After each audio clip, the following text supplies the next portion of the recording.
सभी पक्षों को हम लोग देखने का प्रयास करेंगे।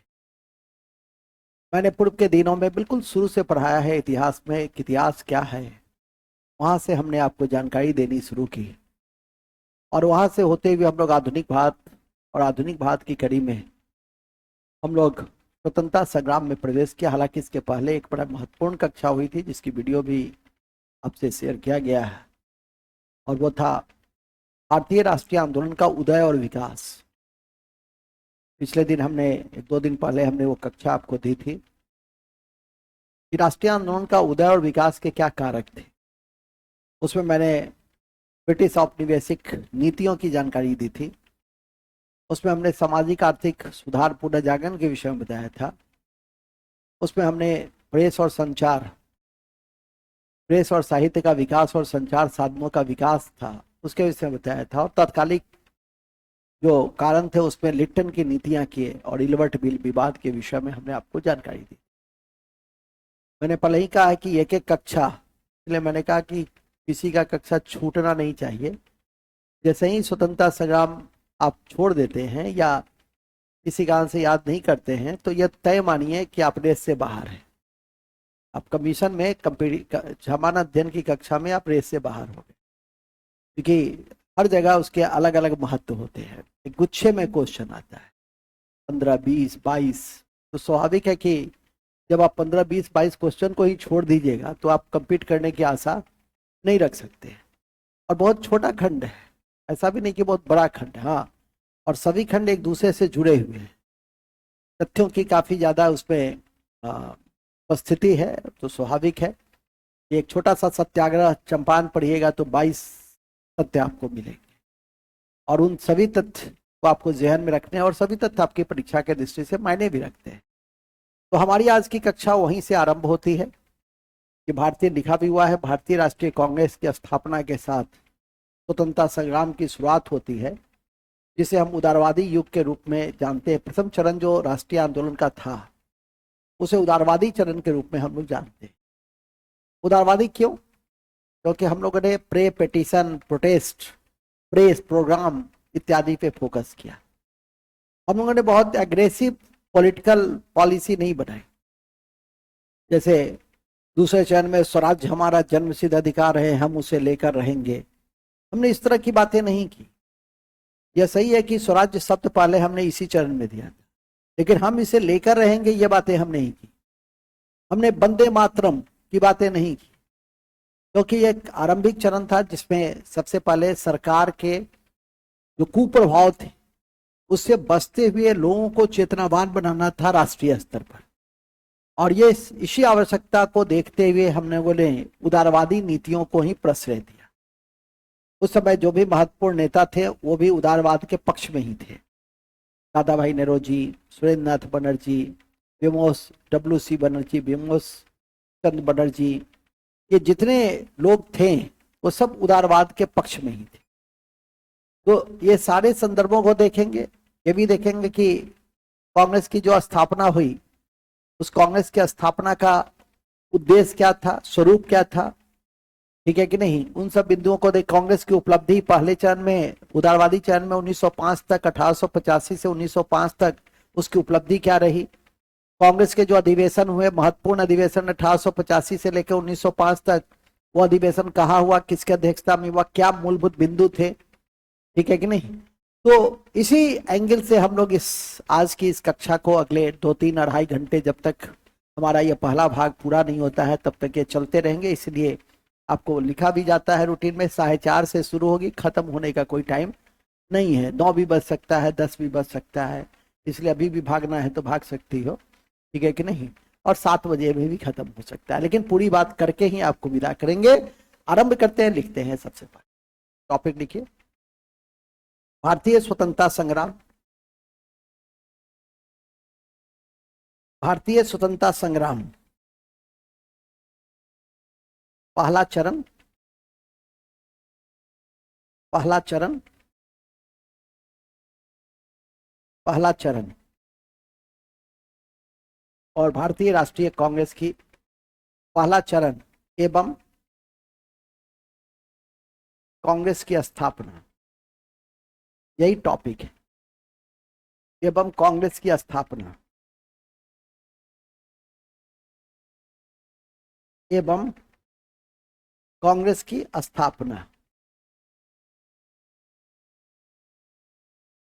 एवं कांग्रेस की स्थापना। ठीक है, कांग्रेस की स्थापना। चलिए पहला लाइन लिखिए, टॉपिक हुआ आपका। पहला लाइन लिखेंगे,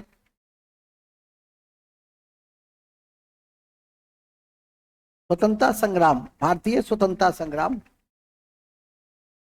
भारतीय स्वतंत्रता संग्राम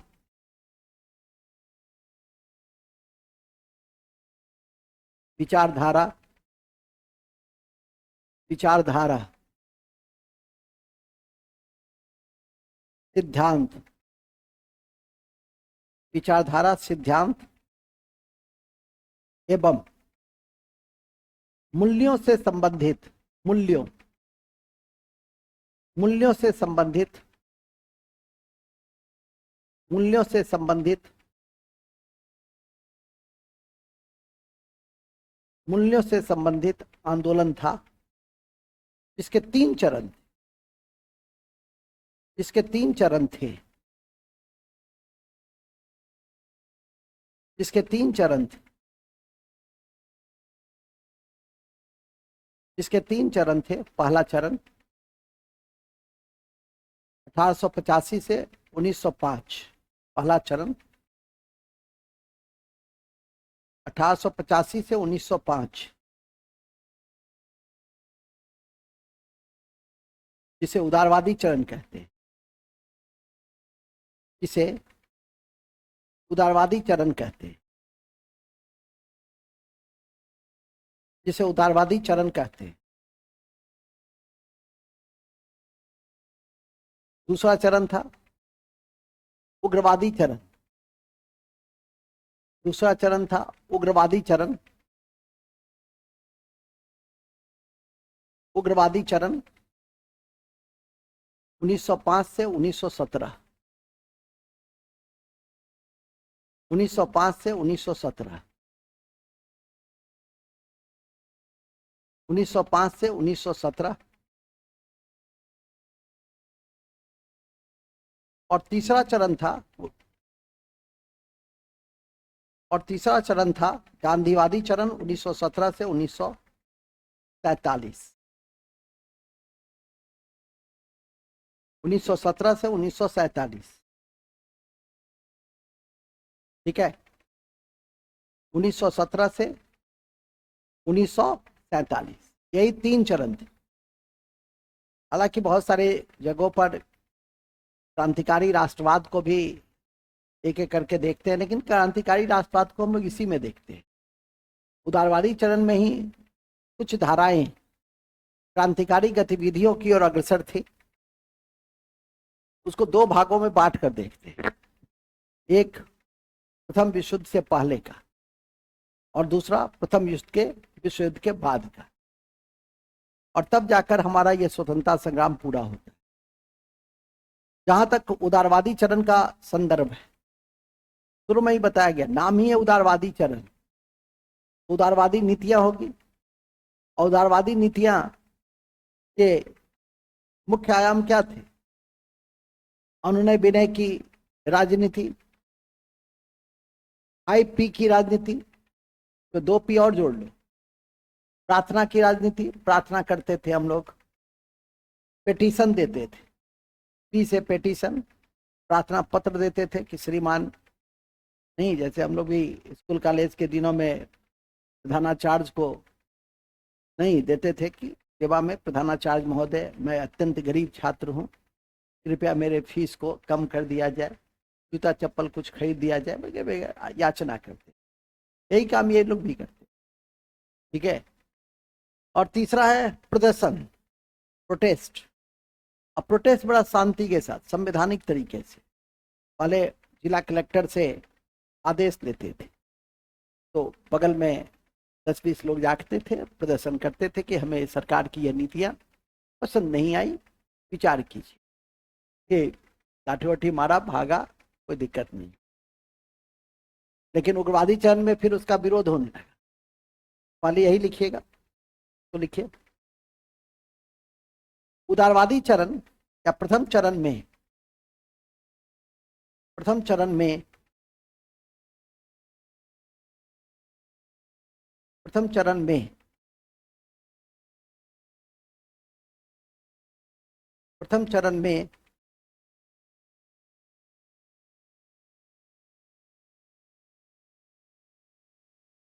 प्रथम चरण में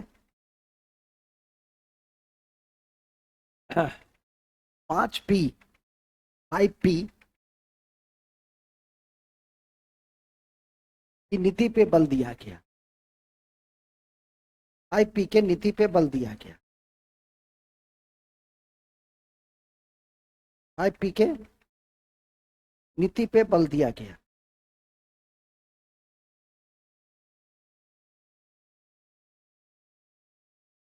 ठीक है, जैसे जैसे जैसे पहला पी से लिख लो ना, पी से प्रे प्रार्थना, दूसरा petition protest, pray petition protest press program, pray petition protest program और प्रेस। ठीक है, ये 5P था। अपनी मांगों को प्रेस मतलब समाचार पत्रों के माध्यम से, आज भी वही है कांग्रेस के लिए। देखिएगा कि आज भी यदि कोई ऐसा राजनीतिक गतिविधियां उसे करना होता है, कांग्रेस मुख्यालय में जाता है, 10 आदमी जिंदाबाद मुर्दाबाद किया, अनशन किया, उसके बाद अपना पेपर में फोटो वोटो छपाया। आज भी मोर और लेस उदारवादी स्वरूप ही है कांग्रेस। ये नहीं कि थोड़ा सा एग्रेसिव हो के हम आगे बढ़ेंगे, नहीं। तो आज भी मोर और लेस कांग्रेस का स्वरूप वही है जो प्रथम चरण में था। मूल में आइए, तो ये 5P था, क्योंकि इस पहले उदारवादी चरण में क्या पढ़ेंगे, इसकी पॉलिसी पढ़ेंगे। पॉलिसी पढ़ा, पॉलिसी क्या था, 5P। दूसरा नेता पढ़ेंगे, तो नेता में कौन थे, जितने बनर्जी चटर्जी हैं सबको लिखोगे तो लिखिए प्रमुख नेता, प्रथम चरण के प्रमुख नेता, प्रमुख नेता,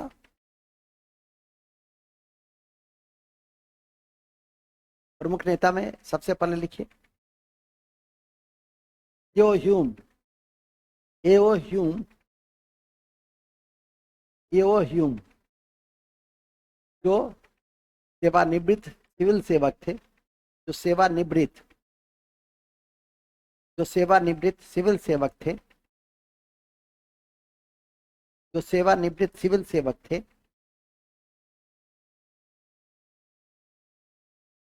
उन्होंने कांग्रेस की स्थापना की।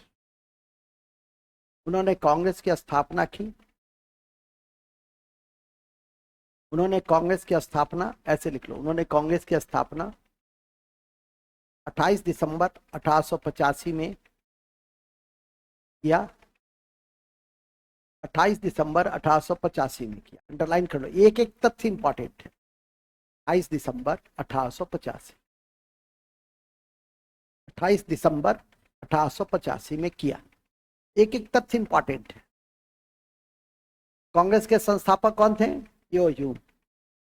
क्या थे, सेवानिवृत्त सिविल सेवक थे, इटावा के जिला कलेक्टर थे, आईसीएस ऑफिसर। और ये कांग्रेस के जो स्थापना हुई 28 दिसंबर 1885 को, इसको याद रखना है। ये कांग्रेस के प्रथम सचिव थे सबसे लंबे काल तक, 1885 से लेकर 1906 ईस्वी तक। लिखेंगे वे कांग्रेस के प्रथम सचिव, वे कांग्रेस के प्रथम सचिव जो सबसे लंबे काल तक थे,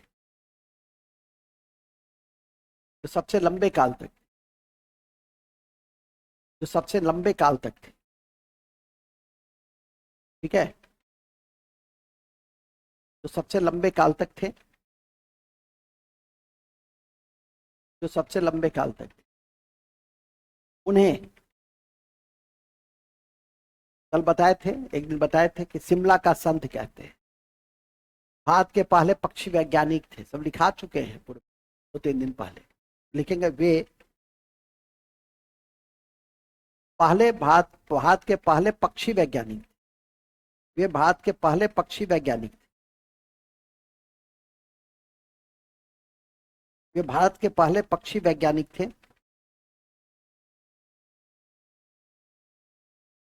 वे भारत के पहले पक्षी वैज्ञानिक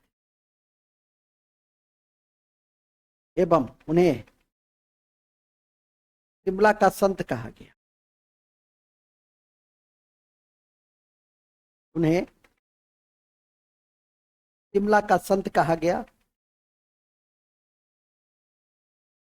शिमला का संत कहा गया, जनता का मित्र एवं जनता का मित्र कहा गया, एवं जनता का मित्र कहा गया। 1912 में उन्हें कांग्रेस का पिता भी कहा गया। 1912 में उन्हें कांग्रेस का पिता भी कहा गया, कांग्रेस का पिता भी कहा गया। इन्हें यो ह्यूम को कांग्रेस का पिता किसे कहा गया? यो ह्यूम को। तो मतलब प्रमुख नेताओं में यो ह्यूम थे, और यो ह्यूम ने ही कांग्रेस की स्थापना कराने में सबसे महत्वपूर्ण भूमिका निभाई। यो ह्यूम को किस रूप में जानते हैं? देखिए, संस्थापक के रूप में। दूसरा पक्षी वैज्ञानिक इंडिया के फर्स्ट। तीसरा, शिमला का संत, हर्मिट ऑफ शिमला। चौथा, जनता का मित्र। पांचवा, कांग्रेस के पिता। Very good. छठा, ये तो ऊपर में लिखे थे, सचिव, प्रथम सचिव कांग्रेस के, और सबसे लंबे अवधि तक, वो भी डेट भी लिखा दिए हैं, 1885 से 1906 तक। 1885 से 1906 तक, उसको याद करके रखना है। नेक्स्ट, हम लोग अभी महत्वपूर्ण नेता में, जैसे इस प्रारंभिक चरण में कांग्रेस की स्थापना को हम लोग देख रहे हैं, और कांग्रेस की स्थापना कब करवाए हैं? कराई हो ना? कब कराई हो? 28 दिसंबर 1885 को, ठीक है कि नहीं? तो कांग्रेस की स्थापना में इतने सारे बिंदु पढ़ने का पृष्ठभूमि, अभी पृष्ठभूमि सब पढ़ रहे हैं, यो ह्यूम को देख रहे हैं नहीं, अब उसी तरह से महत्वपूर्ण नेताओं को देख रहे हैं, ठीक है। प्राथमिक संरचना, गठन के सिद्धांत, ये सब छोटे छोटे कॉन्टेक्स्ट में लिखिए। दूसरा लिखिएगा, कांग्रेस की स्थापना बॉम्बे के गोकुलदास तेजपाल संस्कृत महाविद्यालय में, बॉम्बे के गोकुलदास तेजपाल संस्कृत महाविद्यालय में हुई। महाविद्यालय बॉम्बे में हुई। महाविद्यालय बॉम्बे में। यद्यपि यह सम्मेलन पूना में होने वाला था, यद्यपि यह सम्मेलन पूना में होने वाला था, यद्यपि यह सम्मेलन पूना में होने वाला था, लेकिन पूना में प्लेग फैल जाने के कारण, पूना में प्लेग फैल जाने के कारण, पूना में प्लेग फैल जाने के कारण, पूना में प्लेग फैल जाने के कारण बॉम्बे में ये पहली बैठक हुई। बॉम्बे में पहली बैठक हुई। बॉम्बे में पहली बैठक हुई। बॉम्बे में पहली बैठक हुई। बॉम्बे में पहली बैठक हुई, अंडरलाइन कर दीजिए। तो यह बैठक कहाँ होने वाली थी? पूना में। क्यों नहीं हुई? फ्लैग फैल गया। तो कहाँ हुई? बॉम्बे में। कहाँ? गोकुलदास तेजपाल संस्कृत महाविद्यालय में। अब आइए, किसके सुझाव पर इसका नाम कांग्रेस रखा गया? दादा भाई नौरोजी के सुझाव पे। तो लिखिए, उदारवादी नेताओं में दादा भाई नौरोजी, जो भारत के ग्रैंड ओल्ड मैन थे, दादा भाई नौरोजी जो भारत के ग्रैंड ओल्ड मैन थे, ग्रैंड ओल्ड मैन थे, उनके सुझाव पर, उनके सुझाव पर भारतीय राष्ट्रीय कांग्रेस, भारतीय राष्ट्रीय कांग्रेस का नामकरण किया गया। यह पूर्व में भारतीय राष्ट्रीय संघ के रूप में जाना गया। यह पूर्व में भारतीय राष्ट्रीय संघ के रूप में जाना गया। यह पूर्व में भारतीय राष्ट्रीय संघ के रूप में जाना गया। ठीक है, ओके।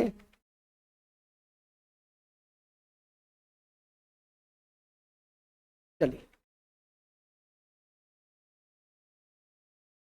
यह पूर्व में किस नाम से जानते थे?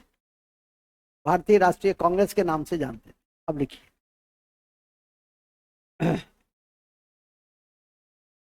दादा भाई नौरोजी के अतिरिक्त सुरेंद्रनाथ बनर्जी प्रमुख नेता पढ़ रहे हैं। दादा भाई नौरोजी के अतिरिक्त सुरेंद्रनाथ बनर्जी, जो कांग्रेस के प्रथम अधिवेशन में, जो कांग्रेस के प्रथम अधिवेशन में, जो कांग्रेस के प्रथम अधिवेशन में सम्मिलित नहीं हो पाए थे, जो कांग्रेस के प्रथम अधिवेशन में सम्मिलित नहीं हो पाए थे, जो कांग्रेस के प्रथम अधिवेशन में सम्मिलित नहीं हो पाए थे। ठीक है, क्योंकि उनका अपना एक संगठन था, उसमें वो संलिप्त थे। लिखेंगे क्योंकि वह स्वयं के संगठन के कार्यक्रम में व्यस्त थे, स्वयं के संगठन के कार्यक्रम में व्यस्त थे। ठीक है,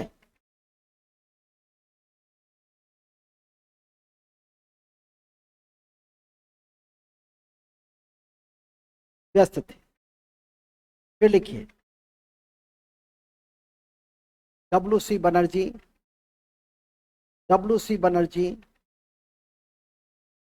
डब्ल्यू.सी. बनर्जी जो कांग्रेस के पहले अध्यक्ष हुए, डब्ल्यू.सी. बनर्जी जो कांग्रेस के पहले अध्यक्ष हुए,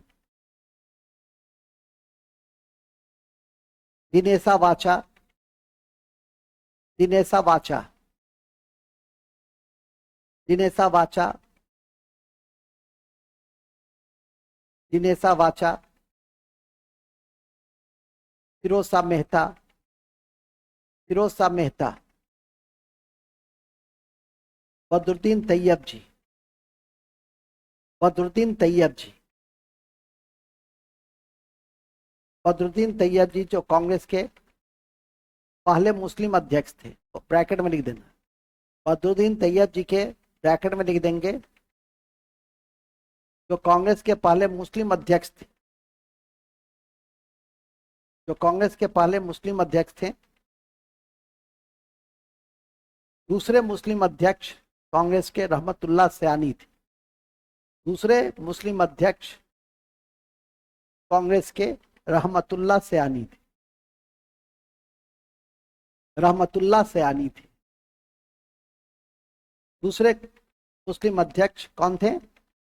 रहमतुल्लाह सयानी थे, रहमतुल्लाह सयानी थे,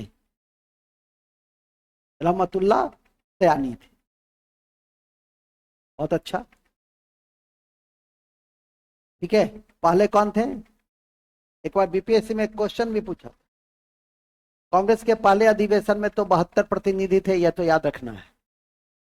और कांग्रेस के दूसरे अधिवेशन में कितने मुस्लिम प्रतिनिधि थे? 33, वेरी गुड। लेकिन ऐसे क्वेश्चंस के ऊपर बहुत ज्यादा कमीशन को भी ध्यान नहीं देना चाहिए।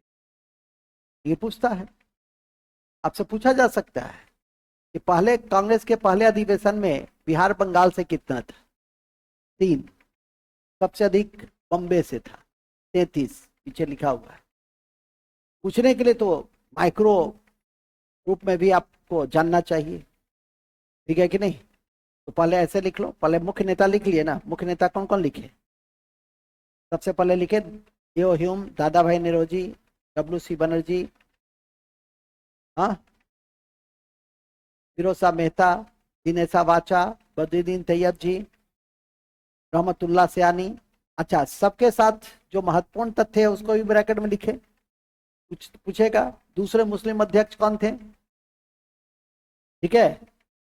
इसके बाद अन्य महत्वपूर्ण में पहले यूरोपीय अध्यक्ष भी थे जिनका नाम था जॉर्ज विले। नाम सुना होगा, पूर्व के छात्र जो पहली बार जिंदगी में पढ़ रहे होंगे वो तो नहीं सुने होंगे। ये प्रथम यूरोपियन अध्यक्ष थे, ये पहले यूरोपियन अध्यक्ष थे। तो लिख देंगे अन्य नेता में, अभी नेता पढ़ रहे हैं, महत्वपूर्ण नेता जॉर्ज विले, जॉर्ज विले। यह कांग्रेस के पहले निर्वाचित, या कांग्रेस के पहले निर्वाचित, या कांग्रेस के पहले निर्वाचित यूरोपियन अध्यक्ष थे, यूरोपियन अध्यक्ष थे, ठीक है, यूरोपियन अध्यक्ष थे।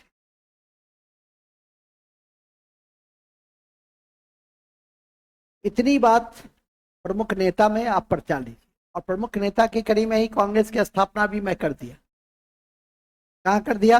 बम्बे में, गोकुलदास तेजपाल संस्कृत महाविद्यालय में कर दिया, ठीक है कि नहीं? कब? 1885 में। यह बैठक कहाँ होने वाली थी? पूना में। कहाँ होने वाली थी? पूना में। क्यों नहीं हुई? पूना में प्लेग फैल गया। ये प्रमुख नेता थे। इसमें दादा भाई नौरोजी कांग्रेस के 3 बार अध्यक्ष हुए। पहली बार जब अध्यक्ष हुए थे तो दूसरे कांग्रेस के दूसरे अधिवेशन में, जो आगे लिखे, प्रमुख कांग्रेस का अधिवेशन। कुछ देर पहले बताया ना कि किस किस एंगल से आपको पढ़ना है, किस किस एंगल से पढ़ना है, तो इस एंगल से पढ़।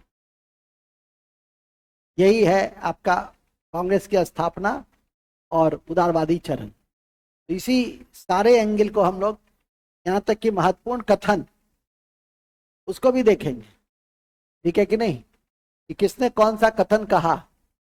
और महत्वपूर्ण अधिवेशन, अब इस गठन के सिद्धांत को भी देखेंगे, उद्देश्य को भी देखेंगे। इस गठन का सिद्धांत क्या था, लिखेंगे कांग्रेस के गठन का सिद्धांत, कांग्रेस के गठन का सिद्धांत और उद्देश्य।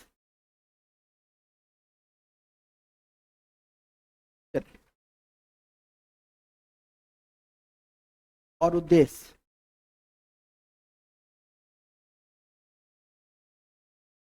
अति महत्वपूर्ण है कि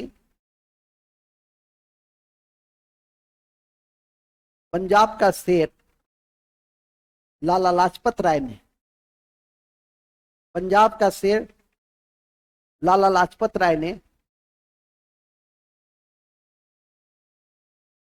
लाला लाजपत राय ने,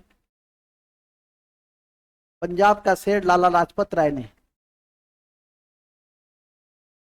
लाला लाजपत राय ने, पंजाब का शेर लाला लाजपत राय ने सेफ्टी भाल्व की अवधारणा दी। सेफ्टी भाल्व की अवधारणा दी। सेफ्टी भाल्व की अवधारणा दी, ठीक है, सेफ्टी भाल्व की अवधारणा दी। इस अवधारणा को यंग इंडिया में प्रकाशित किया।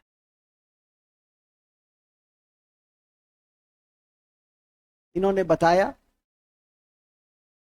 इन्होंने बताया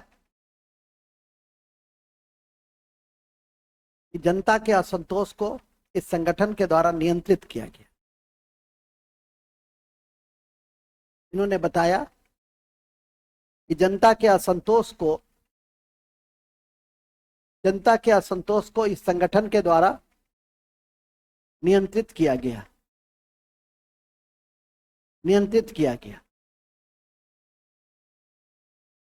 ठीक है, तो पूछता है आपकी परीक्षा में पूछता है, उसी में उद्देश्य भी निहित कि हमने मतलब यो ह्यूम को ही आगे क्यों बढ़ाया। एक सवाल यह भी उठता है कि एक रिटायर्ड सिविल सर्वेंट को ही आगे क्यों बढ़ाया। तो उत्तर आपको स्वयं में मिल जाएगा कि यदि कोई भारतीयों के द्वारा इस तरह के संगठन की स्थापना उस समय किया जाता तो इस बात का भय था कि ठीक से कांग्रेस खड़ा भी ना होती कि उसके ऊपर प्रहार किया जाता, क्योंकि भारतीयों के द्वारा संगठन ब्रिटिशों का कान खड़ा होता नहीं। अच्छा, प्रतिक्रिया, असंतोष, डेंगाई विद्या शुरू हो जाता।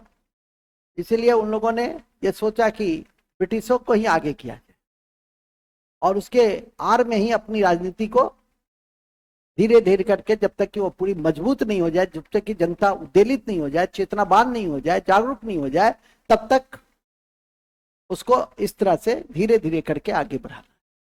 और यही हुआ भी कि हमने यो ह्यूम को आगे रखा। यो ह्यूम ने तर्क दिया ब्रिटिशों को भी, देखिए जनता बहुत अनसेटिस्फाइड है और एक मंच दे दिए हैं कि वहां पे वो अपनी भड़ास निकालेगा। 1857 जैसी विद्रोह नहीं होगी, है कि नहीं। ये उसको बताया, जो ह्यूम्स ने सरकार को बतलाया कि हम चाहते हैं कि एक संगठन से हम जुड़े, को स्थापित करें और उसके स्थापना का ध्येय उद्देश्य यह है कि जब जनता 25, 50, 100, 200 लोग जुड़ेंगे तो अब प्रमुख कथन, तो प्रमुख कथन को देखेंगे तो लिखेंगे प्रमुख कथन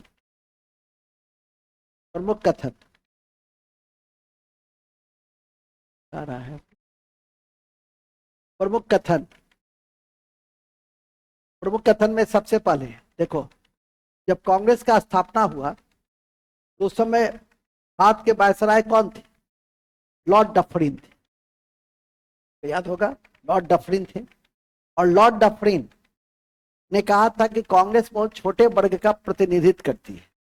तो लिखिए लॉर्ड डफरिन, प्रमुख कथन, अब लिख दीजिए प्रमुख कथन, प्रमुख नेता खत्म, अब प्रमुख कथन लिखिए। उदारवादी चरण के प्रमुख कथन, पहला लिखो, डफरिन ने कांग्रेस को छोटे वर्ग का प्रतिनिधि बतलाया। ठीक है, सूक्ष्म अल्पसंख्यक जनता का प्रतिनिधित्व करती है। कांग्रेस क्या है? भारत की सूक्ष्म अल्पसंख्यक जनता का प्रतिनिधित्व करती है। एनसीईआरटी का लाइन यही है। एनसीईआरटी का लाइन क्या है? यही है, मेरी नीति है कि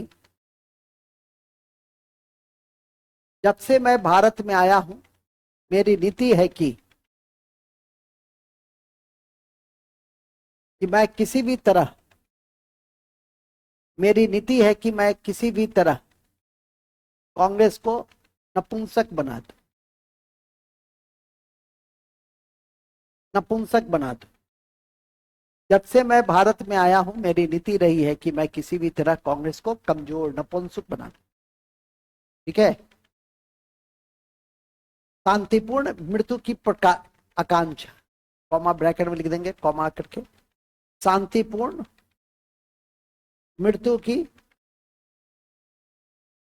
शांतिपूर्ण मृत्यु की अपेक्षा। नेक्स्ट,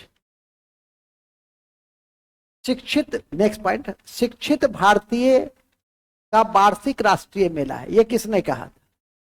नारायण, कौन बताएगा?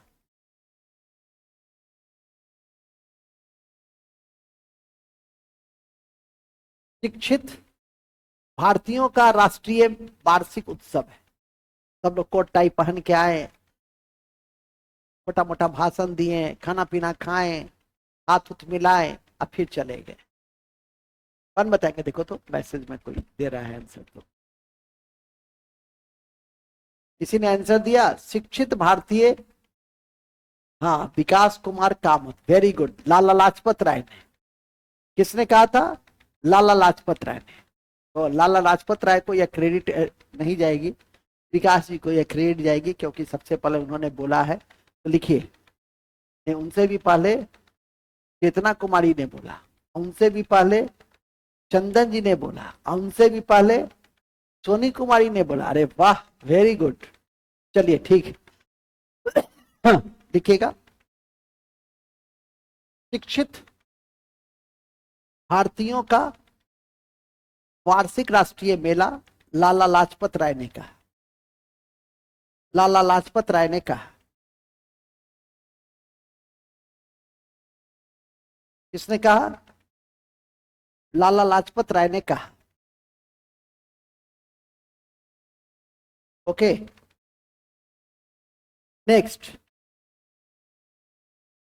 इसके बाद है, कांग्रेस क्षय रोग से मरने ही वाला है, अरविंद घोष। कांग्रेस क्षय रोग से मरने ही वाला है, अरविंद घोष।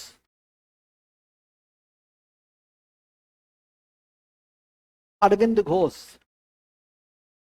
कांग्रेस क्षय रोग से मरने ही वाला है, अरविंद घोष। हम हट जाएं।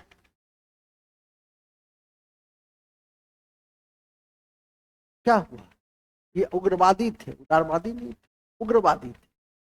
ठीक है, स्टेटमेंट तो कोई दे सकता है कि कांग्रेस क्या है। अभी लाला लाजपत राय उग्रवादी नेता थे, तो लिखी कि नहीं लिखी? लाला लाजपत राय का भी स्टेटमेंट लिखे कि नहीं लिखे? कांग्रेस के संबंध में महात्मा गांधी का स्टेटमेंट बहुत महत्वपूर्ण है, वो भी बराबर पूछता है कि स्वतंत्रता के बाद कांग्रेस उद्देश्य को अपने प्राप्त कर लिया, समाप्त कर देना चाहिए। लिखेंगे, स्वतंत्रता के बाद कांग्रेस को समाप्त कर देना चाहिए, महात्मा गांधी ने कहा था।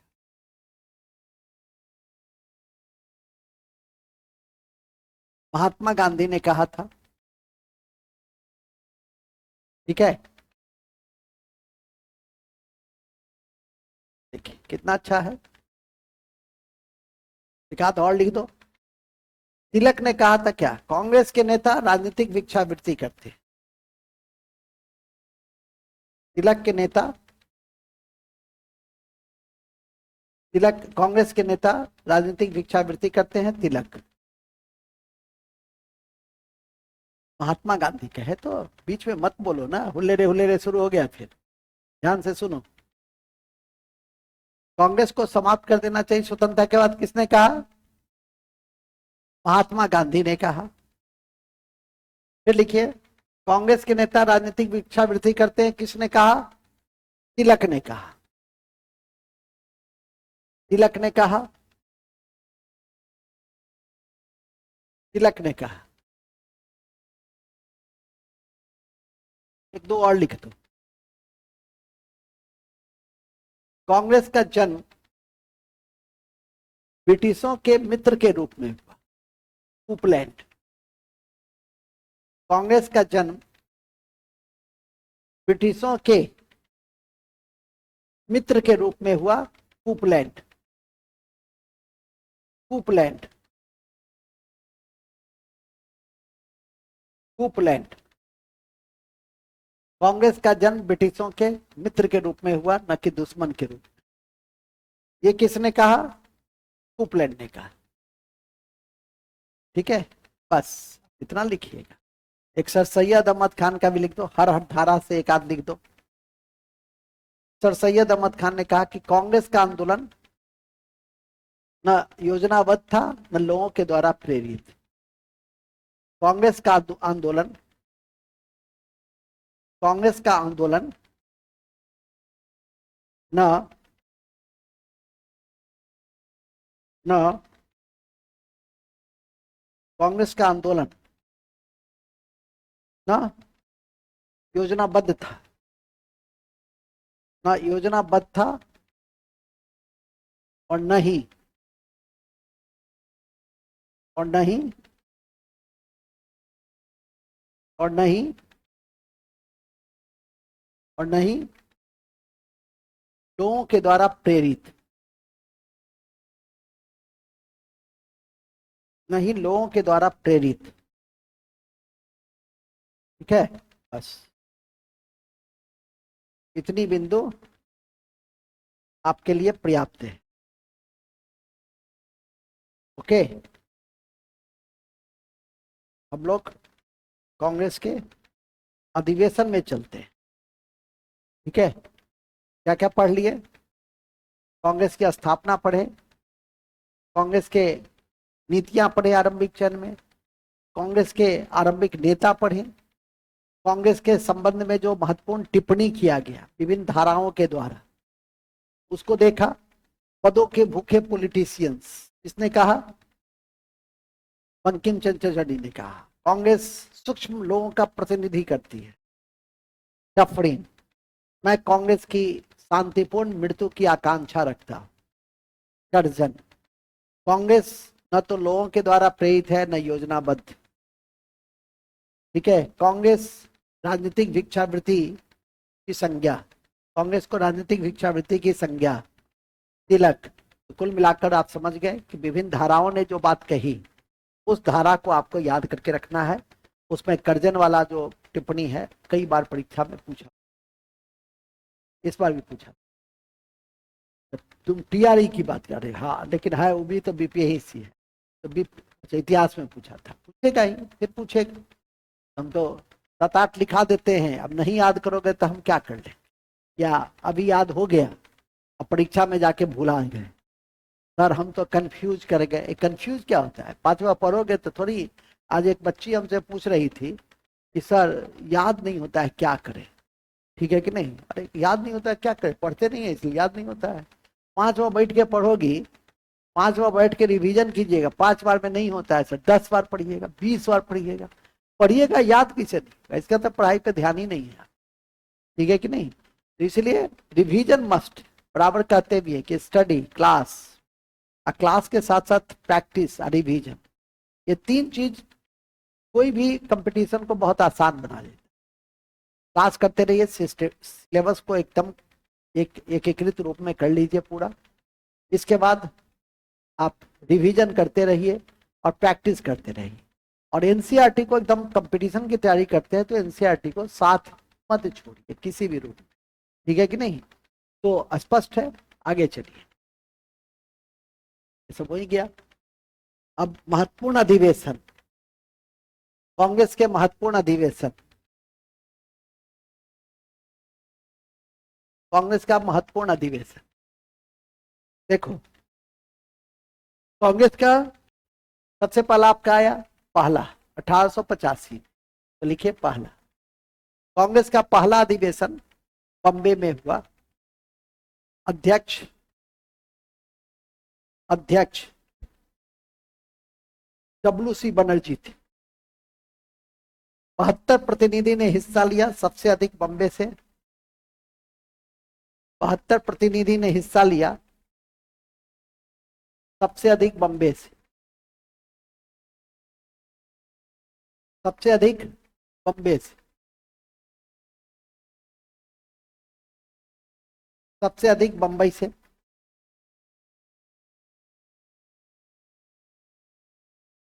बंगाल से 3, बंगाल से 3, बंगाल से 3। ठीक है,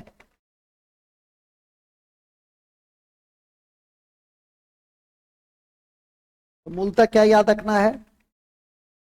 मूलतः हम लोग को कोई भी अधिवेशन जो हुआ कांग्रेस का, कब हुआ, कहां हुआ, अध्यक्ष कौन थे, और अधिवेशन से जुड़ी हुई महत्वपूर्ण बात। अब अधिवेशन में तीनों चीज पढ़ लिए। कब हुआ? 85। कहां हुआ? बॉम्बे। अध्यक्ष कौन थे? डब्ल्यू.सी. बनर्जी। और अधिवेशन से जुड़ी हुई महत्वपूर्ण बातें क्या है? अधिवेशन से जुड़ी महत्वपूर्ण बातें हैं कि सुरेंद्रनाथ बनर्जी ने हिस्सा नहीं लिया, दादा भाई नौरोजी ने नामांकन किया, सब लिख चुके हैं। 9 प्रस्ताव पारित किए गए, पहले अधिवेशन में 9 प्रस्ताव पारित किए गए, ये इंपॉर्टेंट मतलब ध्यान रखने की। तो लिखेंगे इस अधिवेशन में 9 प्रस्ताव पारित किए गए, 9 प्रस्ताव पारित किए गए।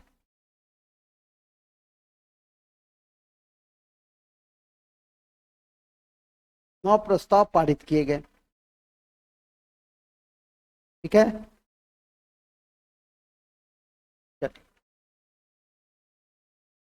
अब आइए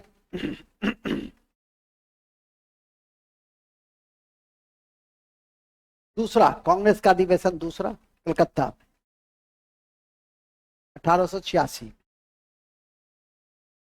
कलकत्ता में 1886।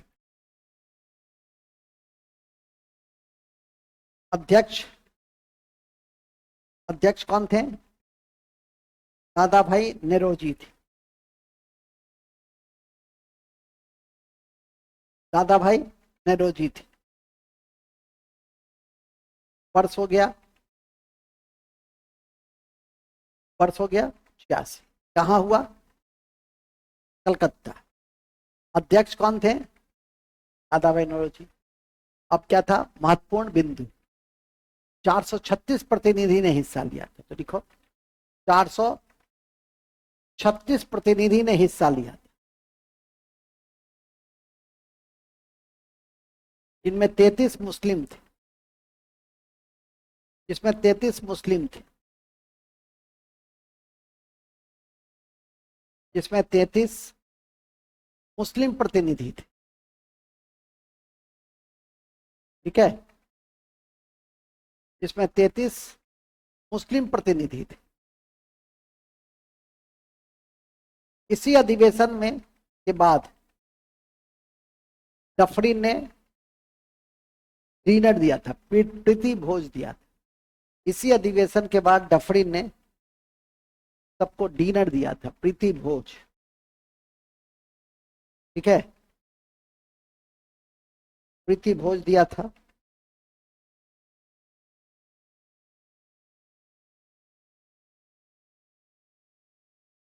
अब आइए, कहा जाता है कि इस अधिवेशन में उस समय 16,000 रुपये खर्च, 2500 रुपया, 2,500 रुपया दरभंगा महाराज दे दिया था।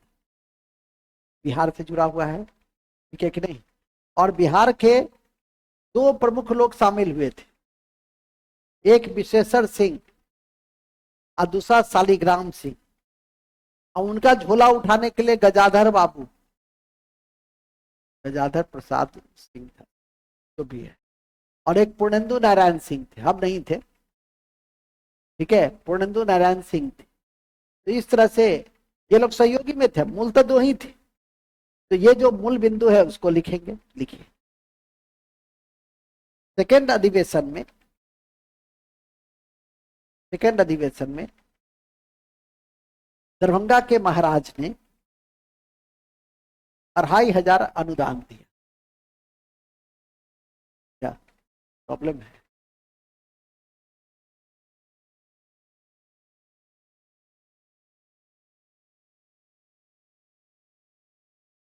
रिकॉर्ड हो रहा है ना? ठीक है, योगदान दिया, 2,500 योगदान दिया, तब ना जमींदारी बची रही इनकी।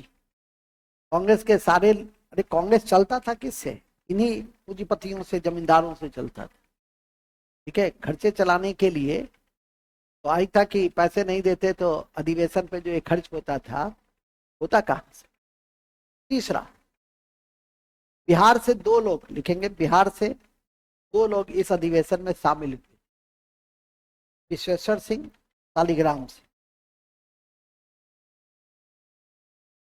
विश्वेश्वर सिंह, शालिग्राम सिंह। बिहार से 2 लोग सम्मिलित हुए थे, कौन कौन? विश्वेश्वर सिंह और शालिग्राम सिंह।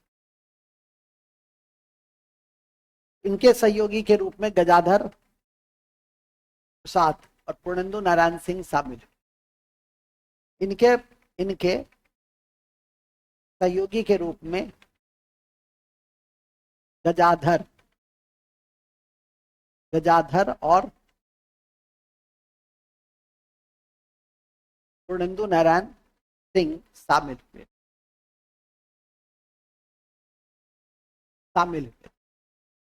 हम एक एक बार टिप्स पे आ जाना चाहिए। नेक्स्ट नोट में लिख देंगे, दादा भाई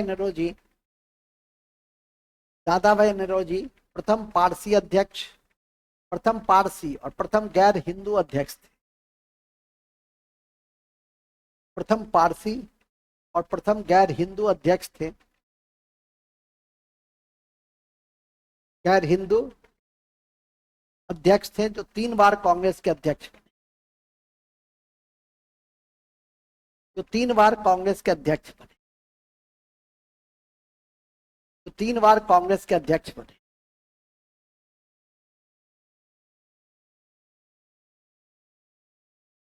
ठीक है।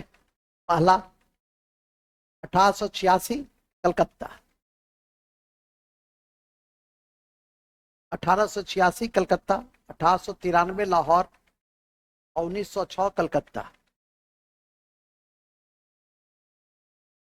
1896 कलकत्ता, 1893 लाहौर और 1906 कलकत्ता। ठीक है। अभी ये बता भी रही थी, क्या नाम है जी तुम्हारा? नेहा जी। नेहा अभी बता भी रही थी कलकत्ता में 1906 में नेहरू जी क्या थे? कांग्रेस के अध्यक्ष थे। ठीक है। चलिए, तो दूसरा कांग्रेस का अधिवेशन क्या हो गया? समाप्त हो गया। कितने प्रतिनिधि थे? 436। कितने मुस्लिम प्रतिनिधि थे? 33। और कौन अध्यक्ष थे? दादा भाई नौरोजी। और क्या हुआ? डफरिन ने रात्रि भोज दिया। ठीक है। तो ये सब इसके प्रमुख हिंदू थे जिसको याद करके रखिएगा। अब आइए, बिहार से कौन गया था? विश्वेश्वर और शालिग्राम। अब तीसरा आइए, तीसरा अधिवेशन कहाँ हुआ था? मद्रास। तो लिखिए तीसरा अधिवेशन, नहीं तो 1 मिनट रुक जाइए, 1 मिनट आप लोग रुक जाइएगा, उसको रीस्टार्ट किया जा रहा है, 2 मिनट इंतजार कीजिए। 4 एंगल से पढ़ना है ना किसी भी अधिवेशन को। कब हुआ, अध्यक्ष कौन थे और स्थान कौन सा है। अब मुख्य बिंदु अधिवेशन से जुड़े हुए यदि कोई है तो उस मुख्य बिंदु को आपको ध्यान में रखना। तो मद्रास लिख लिए, अध्यक्ष लिख लिए। अब लिखिए, प्रथम मुस्लिम अध्यक्ष कौन? तैयब जी थे, जिन्होंने नारा दिया कांग्रेसी बनो। जिन्होंने नारा दिया कांग्रेसी बनो। ठीक है। स्थानीय भाषा में भाषण दिए गए। पहली बार स्थानीय भाषा में भाषण दिए गए। स्थानीय भाषा में भाषण दिए गए। ठीक है। अब इस अधिवेशन में डफरी ने कमेंट किया। कमेंट क्या किया कि कांग्रेस छोटे वर्ग का प्रतिनिधित्व कर रही है, सूक्ष्म अल्पसंख्यक का प्रतिनिधित्व कर रही है। लिखेंगे, इसी अधिवेशन में डफरी ने कहा कि कांग्रेस कांग्रेस कांग्रेस छोटे वर्ग का प्रतिनिधित्व कर रही है। चलिए, कितने लोग इसमें जुड़े? कितने प्रतिनिधि थे इसमें? 607। लिखेंगे 607 प्रतिनिधि ने हिस्सा लिया। कितना तेजी से बढ़ रहा था। 72 था फर्स्ट में, 436 और 607। देख रहे हैं फर्स्ट अधिवेशन में कितना, सेकेंड में थर्ड में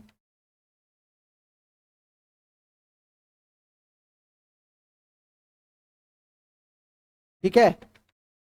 और तब भी क्या, अब तो सरकार को सोचना पड़ रहा था कि तेजी से इसका संख्या बढ़ रहा था, जागरूक लोगों की संख्या बढ़ रहा था।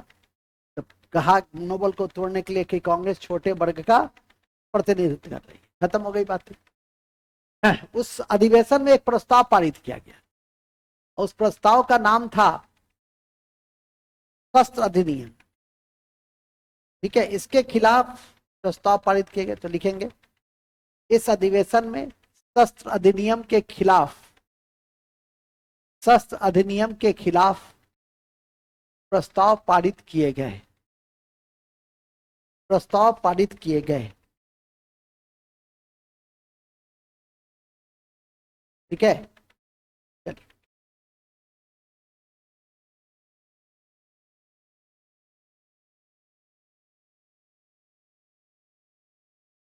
नेक्स्ट में चौथा अधिवेशन 1888, चौथा अधिवेशन 1888, इलाहाबाद, इलाहाबाद। अध्यक्ष जॉर्ज उले।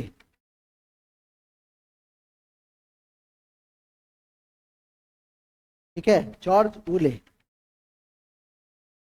समझिए अब हुआ क्या, कालीन ये जब अधिवेशन हो रहा था, देखिए अब कैसे कैसे चीर होने लगा। इलाहाबाद में तो हुआ, तो वहां का जो गवर्नर था, नाम था उसका काल्विन। उन्होंने कहा कि नहीं नहीं, अधिवेशन के लिए कोई जगह नहीं है इलाहाबाद। दरभंगा महाराष्ट्र, तो दरभंगा महाराष्ट्र, तो उन्होंने दरभंगा हाउस ही खरीद के दे दिया, जिसको लोथर काउंसिल कहते थे।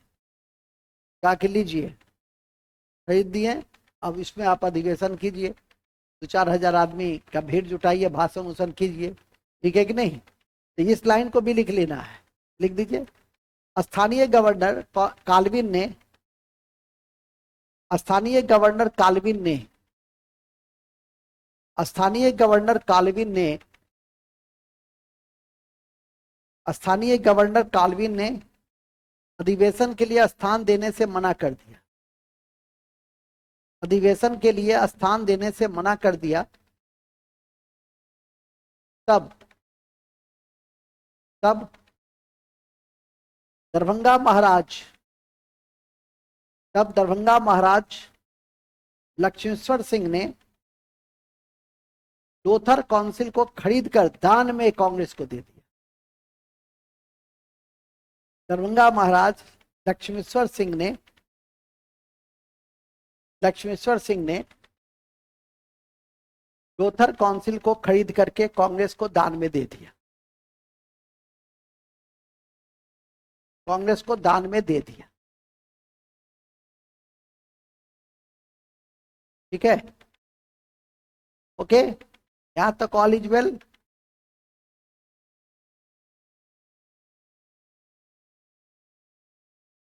नेक्स्ट पांचवा, पांचवा अधिवेशन 1889, बॉम्बे,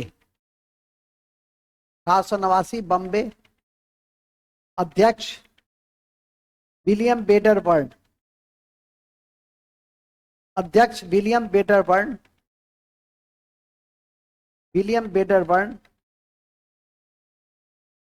विलियम बेडरबर्न, जिन्होंने यो ह्यूम की जीवनी भी लिखी थी, जिन्होंने यो ह्यूम की जीवनी भी लिखी थी। किसने, किसने, बेडरबर्न ने, बेडरबर्न ने यो ह्यूम की जीवनी भी लिखी, यो ह्यूम की जीवनी भी लिखी। बेडरबर्न ने क्या किया, यो ह्यूम की जीवनी भी लिखी। ये द्वितीय यूरोपियन अध्यक्ष थे, बेडरबर्न द्वितीय यूरोपियन अध्यक्ष थे, द्वितीय यूरोपियन अध्यक्ष थे, ये ध्यान रखना है। और ये भी ध्यान रखिएगा कि 21 वर्ष की मताधिकार का प्रस्ताव, 21 वर्षीय मताधिकार का प्रस्ताव पारित किया गया। 21 वर्षीय, मुख्य बिंदु में लिख दीजिए, 21 वर्षीय मताधिकार का प्रस्ताव पारित किया गया। 21 वर्षीय मताधिकार का प्रस्ताव पारित किया गया। टिक लगा दीजिए। 21 अधिवेशन में मतदान की आयु 21 वर्ष होनी चाहिए, यह प्रस्ताव पारित किया गया। तो किस अधिवेशन में? 1889 के बॉम्बे अधिवेशन, जिसके अध्यक्ष विलियम बेडरबर्न थे और जिन्होंने ह्यूम्स की जीवन को लिखा था। इसको भूलिएगा नहीं, नेक्स्ट में आता है। एक और भी बिंदु है, लंदन में इसी समय कांग्रेस की शाखा, लिखिएगा, लंदन में कांग्रेस की शाखा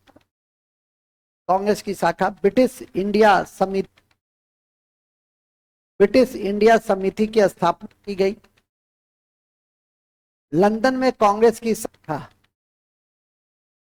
ब्रिटिश इंडिया कमेटी की स्थापना की गई, जिसके अध्यक्ष विलियम डिग्बी थे और उन्होंने इंडिया नामक पत्रिका का संपादन किया।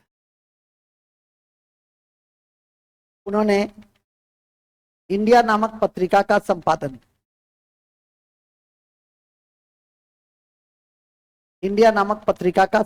किया। ठीक है, कौन नामक पत्रिका का संपादन किया? इंडिया नामक पत्रिका का संपादन किया। इसी अधिवेशन में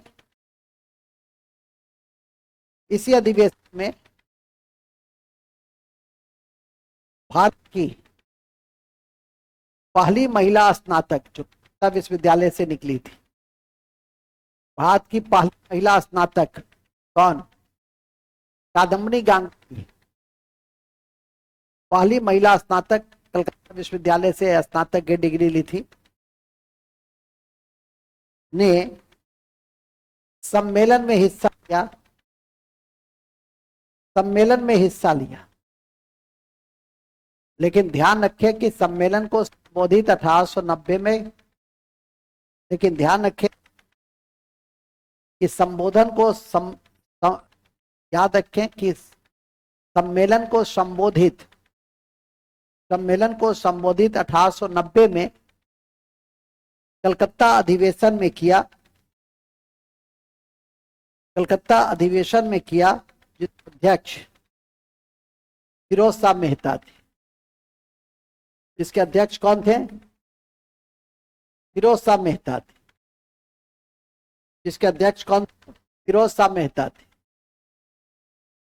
कादम्बनी गांगुली को याद रखिएगा, ठीक है। और इन्होंने भाषण दिया था धन्यवाद ज्ञापन। धन्यवाद ज्ञापन क्या होता है? धन्यवाद ज्ञापन होता है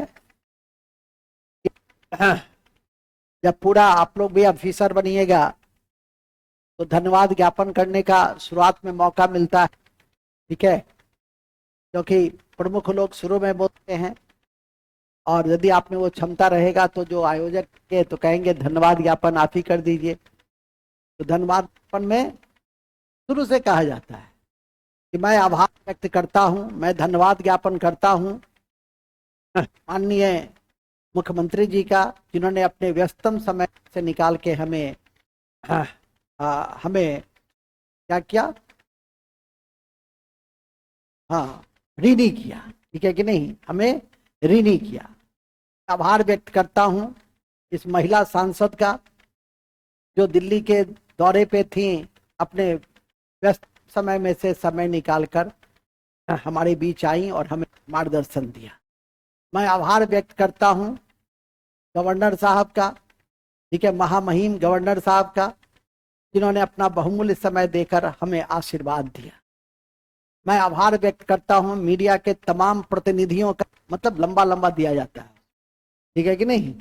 तो वो सब जितने भी लोग, जितने भी सेक्शन उसमें हिस्सा लेते हैं, तो आभार उसके प्रति व्यक्त किया जाता है, धन्यवाद ज्ञापन किया जाता है। वो भी कार्यक्रम का एक महत्वपूर्ण हिस्सा होता है, ठीक है कि नहीं। चलिए, तो जैसा कि अभी आपको बताया कि मूल बिंदु यह है कि 1890 में कलकत्ता कांग्रेस भी खत्म हो गया। कलकत्ता कांग्रेस में वही बात ही याद रखना है, 1890 में फिरोज शाह मेहता और कलकत्ता विश्वविद्यालय की पहली महिला स्नातक कादम्बनी गांगुली ने भाषण दिया, धन्यवाद ज्ञापन दिया, खत्म। ओके, नेक्स्ट 1891 लिखेंगे नागपुर में कांग्रेस का अधिवेशन नागपुर में हुआ। कांग्रेस का अधिवेशन नागपुर में हुआ, जिसके अध्यक्ष आनंद चार्लू थे। जिसके अध्यक्ष आनंद चार्लू थे। यहां कांग्रेस का दूसरा नाम राष्ट्रीयता कहा गया। यहां कांग्रेस का दूसरा नाम राष्ट्रीयता कहा गया।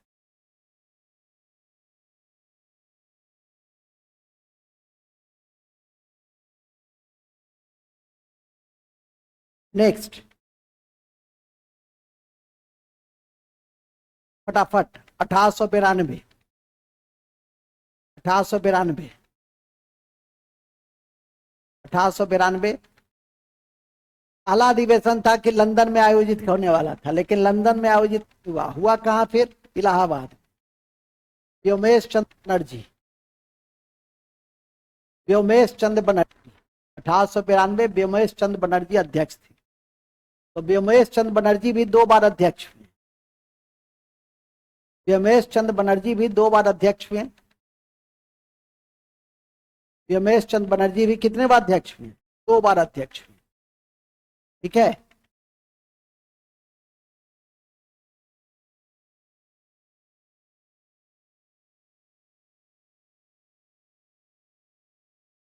दो बार अध्यक्ष हुए, कितने बार अध्यक्ष हुए, 2 बार अध्यक्ष हुए।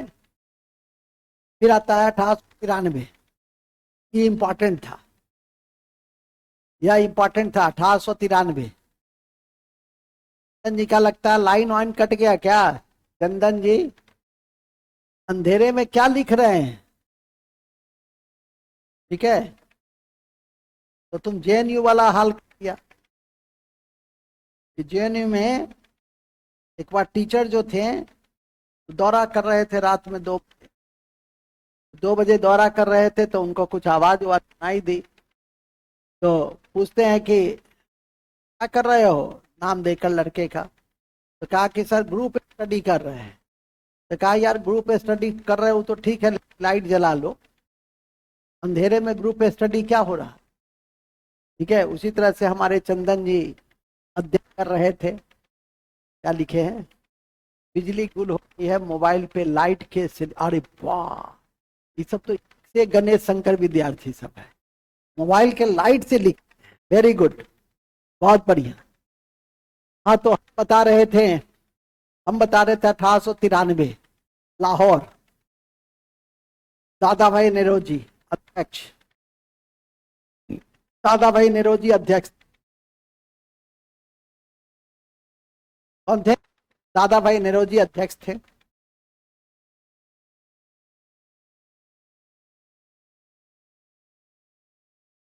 अब इस दादा भाई नेरोजी जो अध्यक्ष थे, ठीक है, तो ये तो यहां तक ठीक है, पर स्थान अध्यक्ष मुख्य बिंदु, तो मुख्य बिंदु क्या था, आईसीएस की परीक्षा लंदन के साथ साथ भारत में हो, इसका प्रस्ताव पारित हुआ।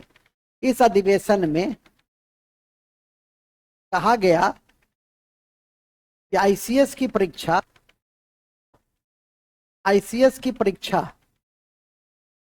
लंदन के साथ साथ लंदन के साथ साथ लंदन के साथ साथ लंदन के साथ भारत में भी यह प्रस्ताव पारित किया गया। कितना अच्छा था, यह प्रस्ताव पारित किया गया। आप ही अवैध, ठीक है। चलिए,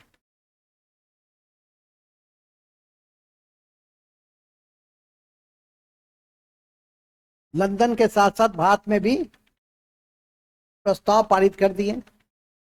किसका? आईसीएस का। पहले आईसीएसई कहा जाता था, पिलर ऑफ इंडियन एडमिनिस्ट्रेशन। इसके बाद है चौथा। तो चौथा क्या है भाई? चौथा है मद्रास। चौथा नहीं, मतलब 1894 में चौथा हुआ कि चौथा तो है नहीं, एक दो जो भी 1885 से जोड़ लो। मद्रास 10वां। अध्यक्ष अल्फ्रेड बेब।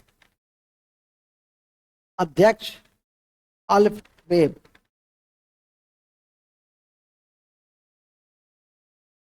अध्यक्ष था अल्फ्रेड बेब। नेक्स्ट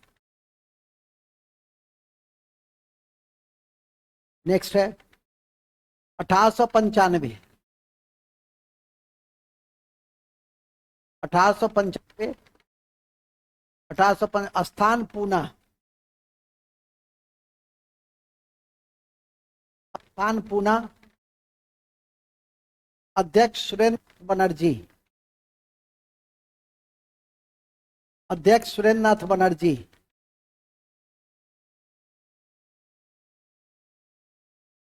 ठीक है, सुरेंद्र नाथ बनर्जी। अध्यक्ष सुरेंद्र नाथ बनर्जी।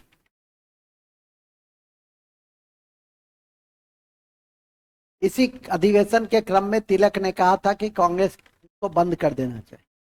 लिखेंगे, इसी अधिवेशन के क्रम में तिलक ने कहा था, अधिवेशन के क्रम में तिलक ने कहा था कि कांग्रेस के मंच बंद कर देना चाहिए, बंद कर देना चाहिए। ये भी आपके लिए इंपॉर्टेंट है, आप लोग को एक जानकारी में दे दे किस संगठन के विषय में और किसने कहा था। सुन लीजिए, जब प्रसंग उठी है तो ध्यान रखिए, किस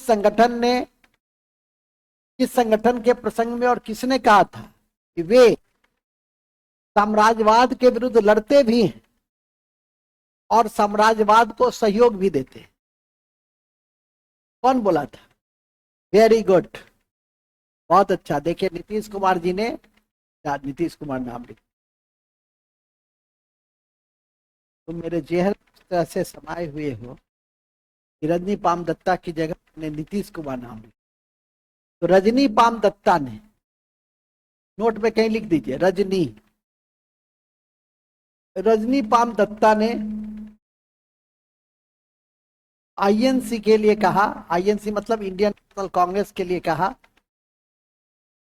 कहीं नोट में लिख दो, कॉपी के ऊपर में, के लिए कहा कि वे ब्रिटिश साम्राज्यवाद, वे ब्रिटिश साम्राज्यवाद के विरुद्ध लड़ते भी हैं, ब्रिटिश साम्राज्यवाद के विरुद्ध, ब्रिटिश साम्राज्यवाद के विरुद्ध लड़ते भी हैं, लड़ते भी हैं, लड़ते भी हैं और सहयोग भी करते हैं, और सहयोग भी करते। ये बातें किसने और किसके कॉन्टेक्स्ट में कहा, याद रखिएगा। रजनी पाम दत्ता ने, रजनी पाम दत्ता ने किसके लिए कहा? रजनी पाम दत्ता ने किसके लिए कहा?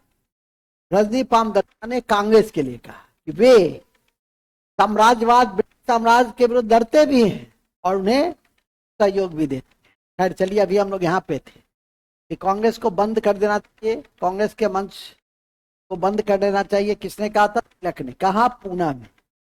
और उस अधिवेशन के अध्यक्ष कौन? सुरेंद्र नाथ बनर्जी।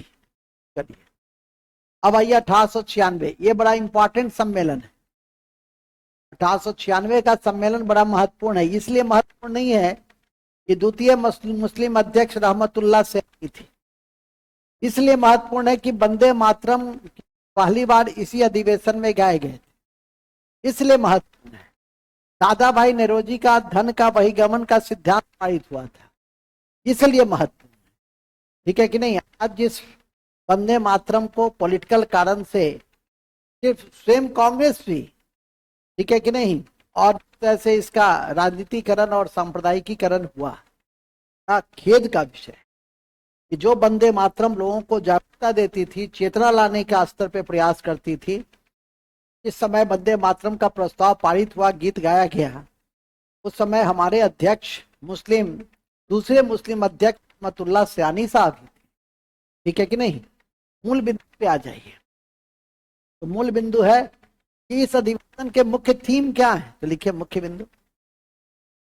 रहमतुल्लाह सयानी दूसरे मुस्लिम अध्यक्ष थे, फर्स्ट बात। रहमतुल्लाह सयानी दूसरे मुस्लिम अध्यक्ष थे।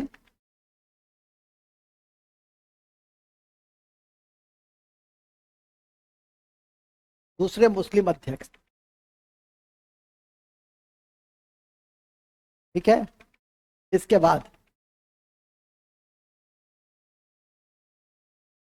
इसी अधिवेशन में पहली बार वंदे मातरम गीत गाया गया। इसी अधिवेशन में पहली बार वंदे मातरम गीत गाया गया।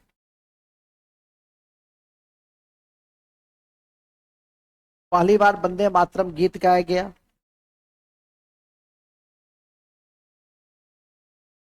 पहली बार वंदे मातरम गीत गाया गया, ठीक है। और धन के निष्कासन का सिद्धांत पारित, और टेक्नोलॉजी के धन के निष्कासन का सिद्धांत पारित हुआ। धन के निष्कासन का,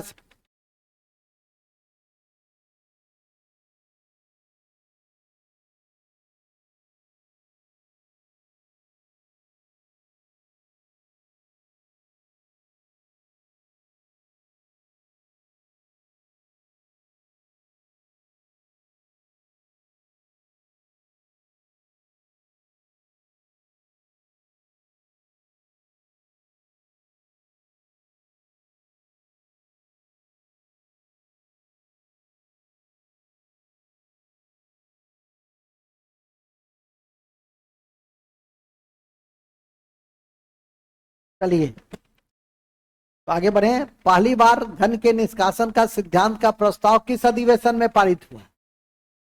किस अधिवेशन में पारित हुआ? हाँ जी। अब आइए 1901, अब सीधे चलिए 1901 में। 1901 स्थान कलकत्ता, अध्यक्ष दिनासा वाचा। स्थान कलकत्ता, अध्यक्ष दिनासा वाचा, अभी मैंने लिखाया भी था। अध्यक्ष दिनासा वाचा, दिनासा वाचा। कहा जाता है कि इसी अधिवेशन में पहली बार गांधी जी ने हिस्सा लिया। इस अधिवेशन में गांधी जी ने पहली बार हिस्सा लिया, ठीक है। हिस्सा लिया, आए होंगे। चलिए ओके। 1902 सुरेंद्रनाथ बनर्जी, अहमदाबाद। 1902 सुरेंद्रनाथ बनर्जी, अहमदाबाद। 1902 सुरेंद्रनाथ बनर्जी, अहमदाबाद।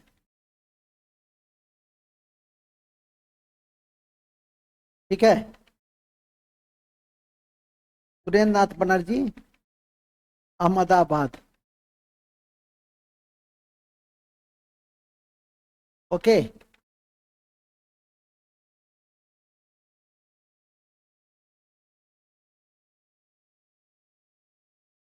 ठीक है। 1903 मद्रास, लाल मोहन घोष। 1903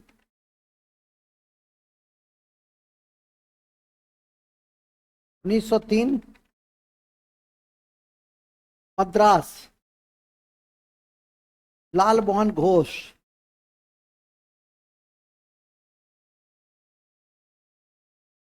1904 Bombay, Henry cotton,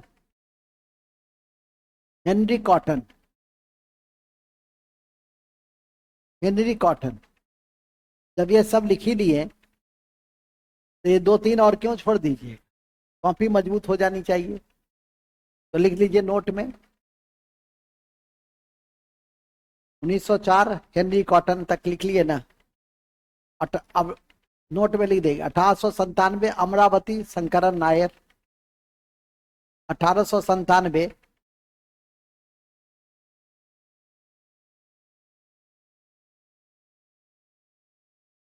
1897 Shankaran Nair,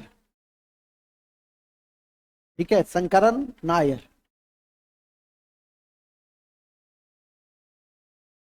1898 Madras Anand Mohan Bose, 1898 Madras Anand Mohan Bose, Madras Anand Mohan Bose. 1899 लखनऊ रमेश चंद्र दत्त, 1899 लखनऊ रमेश चंद्र दत्त, ठीक है, 1899 लखनऊ रमेश चंद्र दत्त। 1900 लाहौर एनजी चंद्रवारकर, 1900 लाहौर में हुआ था एनजी चंद्रवारकर। लेकिन जो महत्वपूर्ण है वो आपने पढ़ लिया है, जो ऐसे भी मैं बार बार कहा हूं, नहीं वो ज्यादा महत्वपूर्ण है। शुरू का 4-5 वंदे मातरम जहां पारित हुआ वो, ठीक है, आईसीएस की परीक्षा एक जगह कराने की मांग की गई वो, तो ऐसे भी आप समझ गए कि कौन सा ज्यादा इंपॉर्टेंट। और सबको कभी कभी होता है, मान लिया ये 4-5 याद रहेगा और दे देगा कांग्रेस अधिवेशन उसके अध्यक्ष के संबंध में तथ्य पर विचार करें, तो कुछ याद रहेगा तब ना, नहीं कि कुछ याद रहेगा कि रमेश चंद्र दत्त ये भी आर्थिक चिंतक थे, 1899 लखनऊ में थे, तो नहीं तो तुम्हारा दिमाग ही नहीं काम करेगा, ठीक है कि नहीं। तो इस कारण से ऐसे तथ्यों को लिख लिया जाता है कि जिससे कि क्वेश्चन उस तरह का आए तो भी आपको किसी प्रकार की परेशानी न हो। और मैंने पहले ही कहा कि गुच्छा में प्रश्न आते हैं, जो आप पढ़ के जाते हैं, सबसे बड़ी बात यही होती है कि विविधा करंट वगैरह क्या है कि हो सकता है कि 2-4 नहीं आए क्योंकि तथ्यों की भरमार है, लेकिन यहाँ पर काफी सिलेक्टेड है और सिलेक्टेड में भी रेलिवेंट है और पूछा जाता है परीक्षा। तो हमेशा वो है ना, संस्कृत में एक श्लोक है कि यो ध्रुवानी प्रतिज अध्रुवानी निश्वते ध्रुवानी तस्य न संति अध्रुव निष्ठ में। इस जगत में जो जो निश्चित चीज को छोड़कर अनिश्चित की ओर बढ़ता है तो उसका अनिश्चित तो नष्ट रहता ही है, निश्चित भी नष्ट हो जाता है, ठीक है कि नहीं। तो निश्चित हमेशा ये क्या है, आधुनिक भारत स्वतंत्रता संग्राम निश्चित है, ठीक है कि नहीं। अब विविधा क्या है, अनिश्चित। विविधा में आया आया, नहीं आया नहीं आया, ठीक है कि नहीं। लेकिन ये क्या है आपका निश्चित, इसको कंठाग्र कीजिए, इसको कमांड कीजिए, ठीक है कि नहीं, तो आपके लिए बहुत अच्छा है। 5वां पढ़िएगा, अब पढ़िए तो सही 5 बार, 5वां पढ़िएगा, याद कैसे नहीं होगा, ये तो मैं बराबर कहता हूँ क्या जी, 5 बार में याद नहीं होगा। एक बार में क्लास किए हैं तब तो लगता है कि नहीं कुछ कुछ आ गया है, कुछ कुछ ध्यान में है। घर पे जाके तुरंत फिर रिवीजन के, फिर सुबह में रिवीजन कर लीजिए। एक 24 घंटा में 2-3 बार कर लीजिएगा तो 70-80% फैक्ट रिटेन रहता है। भूसकोल से भूसकोल भी वो 50% उसको रिटेन करके रखेगा। अब जो तेज है उसकी तो कोई बात ही नहीं है। चलिए इसी कड़ी में अब आइए लास्ट, ये इंपॉर्टेंट है काफी।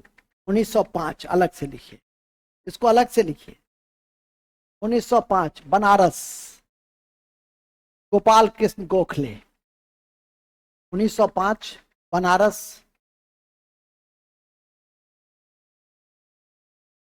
गोपाल कृष्ण गोखले। 1905 बनारस, गोपाल कृष्ण गोखले, गोपाल कृष्ण गोखले। अनुपम जी आप तो बैंक उंग छोड़ करके लगता है घर में है क्या, छुट्टी उट्टी लिए हुए हैं क्या अनुपम जी, बैंक में। तो छुट्टी में। नीरज जी को सब मालूम रहता है अनुपम जी के विषय में, कहाँ है, किस हाल में है। चलिए, हम लोग कहाँ पे थे? हम लोग बड़े अच्छे जगह पे थे, बनारस। स्थान अध्यक्ष गोपाल कृष्ण गोखले, अध्यक्ष गोपाल कृष्ण गोखले। अब आइए, मुख्य बिंदु क्या क्या है तो लिखिए। पहला, बंग भंग के विरोध में प्रस्ताव पारित हुआ। बंग भंग के विरोध में प्रस्ताव पारित हुआ।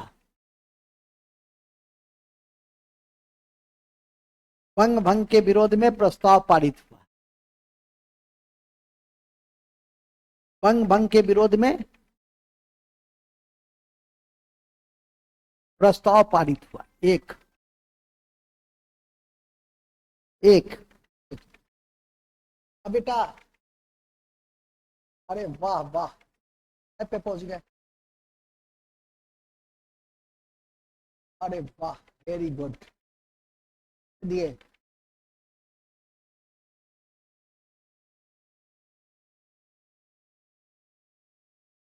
हाँ हाँ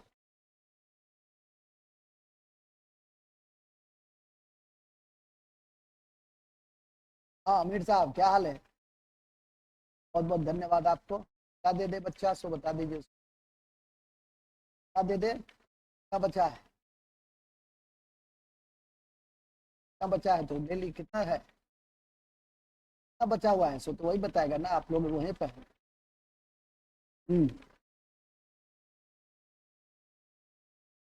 ठीक है, कितना देना है उसको?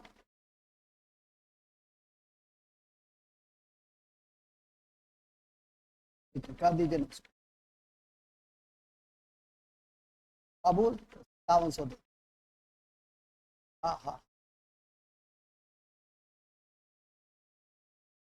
पूछ लो ना। तो हो, ठीक है, क्लास में है। हम्म, चाहते हम लोग बड़े अच्छे जगह पे थे। तो थे, हम लोग थे गोखले में थे। अध्यक्ष किसको बनवा दिया आपने? गोखले को। तो गोखले ने डिमांड किया यह कि जैसे ऑस्ट्रेलिया कनाडा के तर्ज यहाँ भी स्वशासन की मांग किया। दूसरा, उन्होंने एक दिन बताए भी थे कि भारत सेवक समाज, अब भारत लोक समाज, सेवक समाज बनाया गोखले ने, लोक समाज बनाया लाला लाजपत राय ने। तो भारत सेवक समाज 1905 में स्थापित किया। गोखले को विपक्ष का नेता कहा गया और इसी अधिवेशन में बंग भंग के प्रस्ताव के कड़ी में स्वदेशी आंदोलन का भी प्रस्ताव पेश किया गया। यही दो तीन मुख्य बिंदु हैं जिसको लिख लेना। और याद तो नहीं गया तो गप है ये सब, तो लिखिए क्या लिखे है। सबसे पहले बंग भंग का विरोध में प्रस्ताव पारित एवं स्वदेशी आंदोलन का भी प्रस्ताव पेश। एवं एवं स्वदेशी आंदोलन का भी प्रस्ताव पेश। स्वदेशी आंदोलन का भी प्रस्ताव पेश।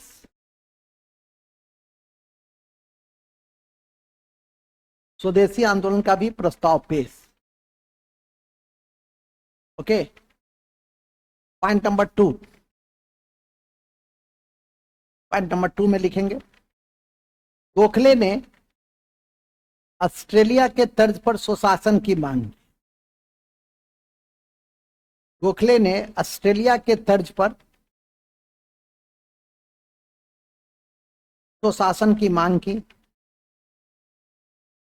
ऑस्ट्रेलिया के तर्ज पर स्वशासन की मांग की।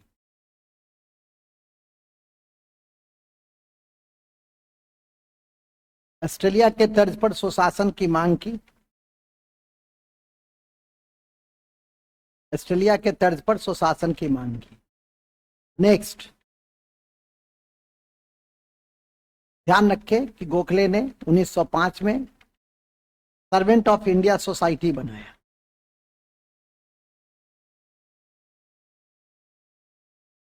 सर्वेंट ऑफ इंडिया सोसाइटी बनाया। ठीक है, भारत सेवक, भारत सेवक समाज की नींव रखी। किसने? गोखले ने। गोखले को विपक्ष का नेता कहा गया। गोखले को विपक्ष का नेता कहा गया। गोखले को विपक्ष का नेता कहा गया। गोखले को विपक्ष का नेता कहा गया। गोखले को विपक्ष का नेता कहा गया। ठीक है, चलिए अब अंतिम बचा। ठीक है, हालांकि 1905 तक ही उदारवादी है, लेकिन 1906 तक का लिख लो, कोई दिक्कत नहीं है, क्योंकि उदारवादी नेता ही थे। और दादा भाई नौरोजी इनका नाम था, जो कांग्रेस के 3 बार अध्यक्ष बने। और तीसरी और अंतिम बार, जब अध्यक्ष के पद को लेकर उदारवाद और उग्रवादी नेताओं के बीच विवाद हुआ, तो कहा गया कि चलिए नौरोजी को मान लेते। ये दोनों धारा से जुड़े हुए थे और दोनों धारा में इनका समान रूप से सम्मान और महत्व था। तो लिख देंगे कलकत्ता।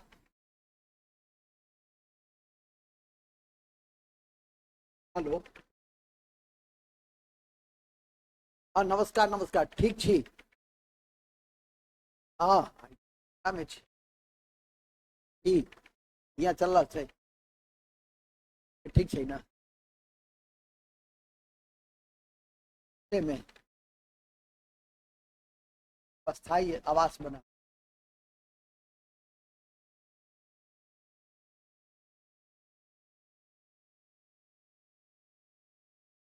अच्छा तक आयल और वाला है।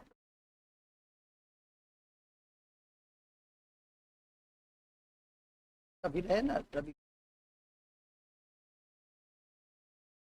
और क्या वाला नहीं जाए।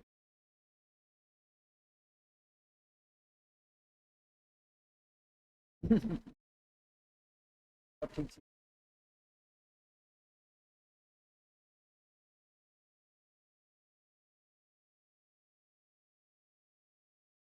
पता लगा क्या है कि आधे घंटा में कहो।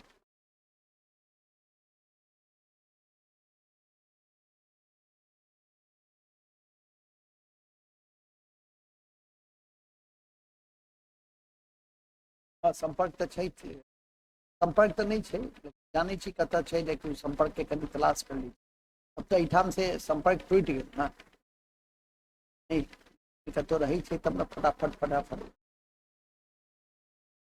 हम कही थी आके 11 घंटा। क्या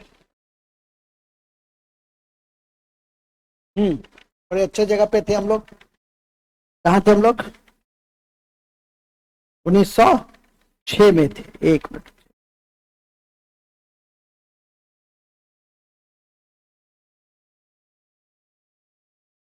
1906 में थे। तो अध्यक्ष कौन बने? दादा भाई नौरोजी। और दादा भाई नौरोजी किस स्थिति में बने? तो उदारवादी और उग्रवाद के बीच में जब डिस्प्यूट एक्सट्रीम पे हो गया, तो इनको मानना था, इनको मान लिया गया। इसे ध्यान में रखेंगे। नेक्स्ट, अब लिखिए, इसी अधिवेशन में पहली बार स्वराज्य शब्द का प्रयोग किया गया। स्वराज्य शब्द का प्रयोग किया गया और 4 प्रस्ताव पारित किए गए। और 4 प्रस्ताव पारित किए गए।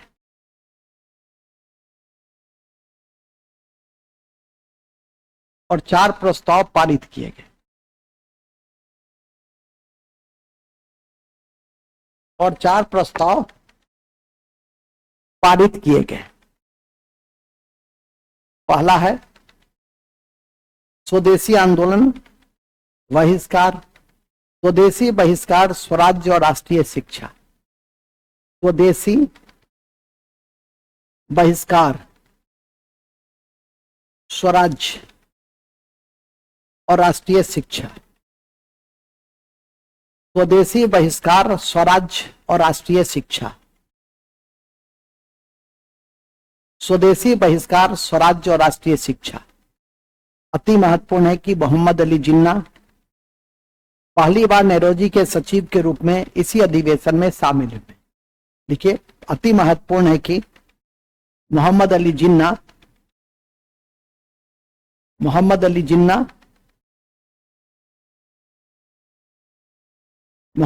जिन्ना इसी अधिवेशन में सबसे पहले नेरोजी के सचिव के रूप में शामिल हुए हैं। नेरोजी के सचिव के रूप में शामिल हुए हैं। ठीक है, नेरोजी के सचिव के रूप में शामिल हुए हैं। बस इन्हीं शब्दों के साथ हमारी आज की परिचर्चा की समाप्ति की घोषणा करते हैं। इस बिंदु के साथ अब लिखिए उदारवादी चरण की उपलब्धियां। एक छोटा सा लाइन टॉपिक के रूप में, उदारवादी युग की उपलब्धियां। उदारवादी युग की उपलब्धियां, सबसे बड़ी उपलब्धि थी, लिखिएगा, उदारवादी युग की सबसे बड़ी उपलब्धि, उदारवादी युग की सबसे बड़ी उपलब्धि, उदारवादी युग की सबसे बड़ी उपलब्धि औपनिवेशिक चरित्र की आर्थिक विश्लेषण करना था। औपनिवेशिक चरित्र की आर्थिक विश्लेषण करना था। औपनिवेशिक चरित्र की आर्थिक विश्लेषण करना था। ठीक है, औपनिवेशिक चरित्र की आर्थिक विश्लेषण करना था। ये सबसे बड़ी उपलब्धि थी। किसकी? ब्रिटिशों की। ब्रिटिश काल में जो उदारवादी नेताओं की सबसे बड़ी उपलब्धि थी, और इस कड़ी में नेरोजी का योगदान सबसे महत्वपूर्ण है। लिखेंगे इस कड़ी में नेरोजी का योगदान, नेरोजी का योगदान सबसे महत्वपूर्ण है, सबसे महत्वपूर्ण है।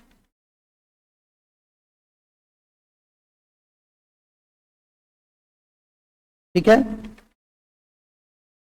तो हम इसी मंच से या आज घोषित करते हैं कि उदारवादी चरण 1885 से 1905 तक समाप्त हुआ। हम लोग अगले दिन मतलब कल आपका उग्रवादी चरण 1905 से 1917 तक अध्ययन करेंगे।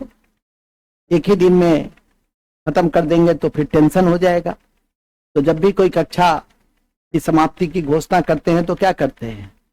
अन्य बातें लिखते हैं, महत्वपूर्ण बातें। तो लिखो महत्वपूर्ण बातें। सबसे पहले महत्वपूर्ण बातें लिखिए।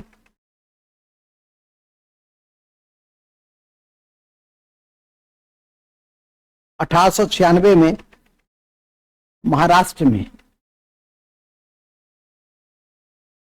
स्वदेशी कार्यक्रम की शुरुआत की गई थी। स्वदेशी कार्यक्रम की शुरुआत की गई थी।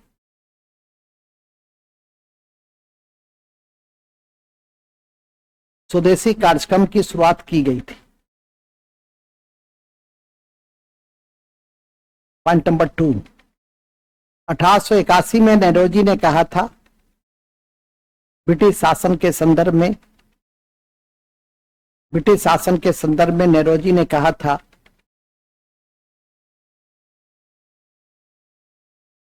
नेरोजी ने कहा था ब्रिटिश शासन के संदर्भ में कि ब्रिटिश शासन एक प्रकार का विदेशी आक्रमण है जो धीरे धीरे देश को नष्ट कर देगा, जो धीरे धीरे देश को नष्ट कर देगा।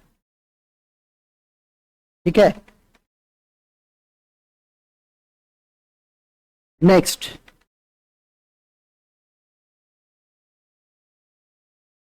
नेक्स्ट है गोपाल कृष्ण गोखले ने 1897 में ब्रिटिश प्रशासन को एक नैतिक बुराई की संज्ञा दी।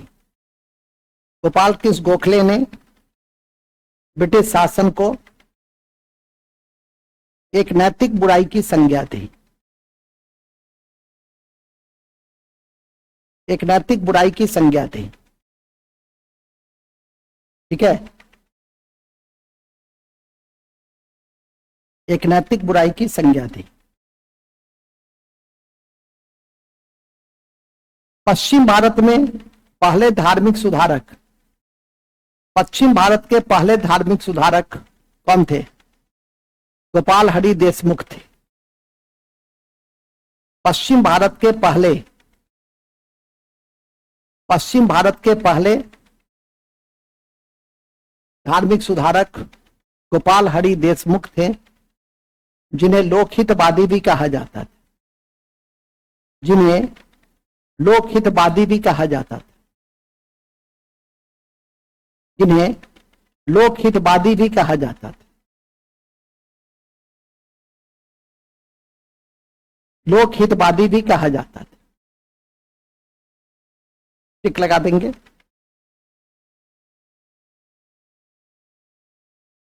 अति महत्वपूर्ण है कि चिराग अली, अल्ताफ हुसैन, चिराग अली, अल्ताफ हुसैन, नजीर अहमद, चिराग अली, अल्ताफ हुसैन, नजीर अहमद, मौलाना शिबली नुमानी, मौलाना शिबली नुमानी अलीगढ़ आंदोलन के प्रमुख नेता थे। अलीगढ़ आंदोलन के प्रमुख नेता थे। अलीगढ़ आंदोलन के प्रमुख नेता थे। ठीक है, नेक्स्ट, याद रहे कि 1932 ईस्वी में, याद रहे कि 1932 ईस्वी में 1932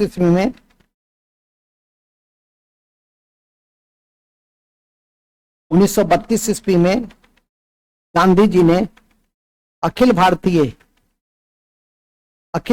हरिजन संघ की नींव रखी थी। अखिल भारतीय हरिजन संघ की नींव रखी थी। अखिल भारतीय हरिजन संघ की नींव रखी थी। अखिल भारतीय हरिजन संघ की नींव रखी थी, याद रखिएगा। अखिल भारतीय हरिजन संघ की नींव रखी थी। अंत में अंबेडकर ने कहा था कि वंचित वर्ग का दुख का संबंध राजनीतिक सत्ता से है। वंचित वर्ग के दुख का संबंध राजनीतिक सत्ता से, राजनीतिक सत्ता से है। इसका मतलब हुआ कि जब तक राजनीतिक सत्ता की प्राप्ति नहीं होगी तब तक वंचित वर्ग का दुख बना रहेगा। ठीक है, जब तक राजनीतिक सत्ता की प्राप्ति नहीं होगी तब तक वंचित वर्ग का दुख बना रहेगा। और मैं फिर से कह दूं कि एक बार 2 बार एनसीईआरटी जरूर पढ़ लीजिए। किताब को लिखाया नहीं जा सकता है, विशेषकर उस स्टेटमेंट को। और आपको मैं बार बार कहता हूं कि किताब पढ़िए, किताब पढ़िए। नहीं पढ़िएगा तो फिर पश्चाताप होगा। एक आध 2 प्रश्न ऐसे रहेंगे ही रहेंगे कि वो उसमें कहीं ना कहीं आपको कठिनाई होगी। इसलिए समय रहते एनसीईआरटी के स्वामी विवेकानंद की लाइनें, अंबेडकर की लाइनें, गांधी की लाइनें, गोखले की लाइनें, लाला लाजपत राय की लाइनें, तिलक की, यही सब आदमी थे जिन्होंने बहुत सारी स्टेटमेंट दिए। उन लाइन को आप देखने का प्रयास कीजिए, मनन कीजिए, चिंतन कीजिए। तथ्यों की दृष्टि से, अवधारणा की दृष्टि से, सरलता की दृष्टि से सभी बिंदुओं को मैंने आपके समक्ष रख दिया है। इन्हीं शब्दों के साथ हम आज के इस कक्षा की समाप्ति की मैं घोषणा करता हूं। 10 मिनट का ब्रेक देता हूं और बिहार विशेष के अंतिम कक्षा ज्योग्राफी में हम लोग बिहार का उद्योग देखेंगे और आज उसे आधे घंटे में समाप्त करके, और हमारा बिहार का भूगोल, हमारा बिहार का इतिहास हम साथ साथ चल रहे हैं। ठीक है कि नहीं? तो एक एक करके हमारी सब कुछ चल रही है। इन्हीं शब्दों के साथ हम आज के अभी के इस कक्षा की समाप्ति की घोषणा करते। 10 मिनट का ब्रेक है। 10 मिनट के बाद आप लोग आ जाएंगे। 6:45 बज रहे हैं। 6:55 में आप लोग पहुंचिए। Take care.